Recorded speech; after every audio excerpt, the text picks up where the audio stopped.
Hello everyone, আজ বাদে পরশু হচ্ছে মহাশিবরাত্রি।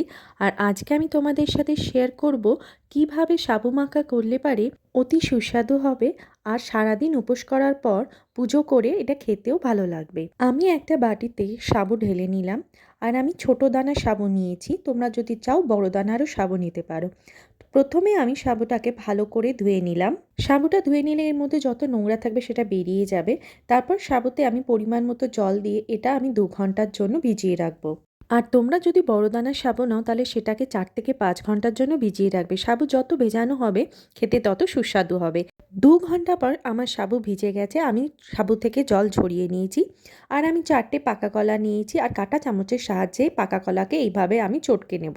কাঁটা চামচের সাহায্যে এইভাবে কলা চটকালে কলা ভালো মতো চটকে যায় আর খেতেও ভালো লাগে। তো এবার আমি সাবুর মধ্যে এই স্ম্যাশ করা কলা আমি ঢেলে নেব।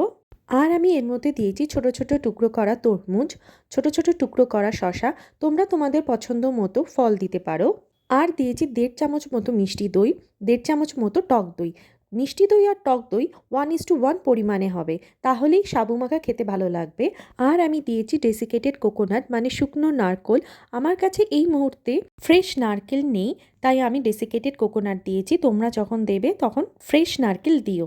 তারপর আমি একটা সন্দেশ স্ম্যাশ করে দিয়ে দিয়েছি। আর দিয়েছি 2 চামচ ঝোলা গুড়। তোমরা পাটালি গুঁড়ো দিতে পারো, আখের গুঁড়ো দিতে পারো, অথবা চিনিও দিতে পারো, আর যেটা পছন্দ সেইটা দিতে পারো। তারপর এতে আমি দুধ দিয়ে দিয়েছি। তারপর দুধ দেওয়ার পর এটাকে আমি ভালো করে মেখে নিয়েছি। আমার মনে হচ্ছে মিষ্টি একটু কম হয়েছে, তাই আমি আরও 1 চামচ ঝোলা গুড় দিয়ে দিলাম। এবার এটাকে আমি ভালো করে মেখে নেব। তো রেডি হয়ে গেছে সাবু মাখা। তো আমি সার্ভিং বলে সাবু মাখাটা ঢেলে নিলাম আর উপর থেকে ছড়িয়ে দেব বেদানা। এইভাবে বেদানা ছড়িয়ে দিলে এটা দেখতেও ভালো লাগে আর খেতেও ভালো লাগে। আর এইভাবে সাবু মাখা করলে পারে বাড়ির সবাই সাবু মাখা চেটেপুটে খেয়ে নেবে।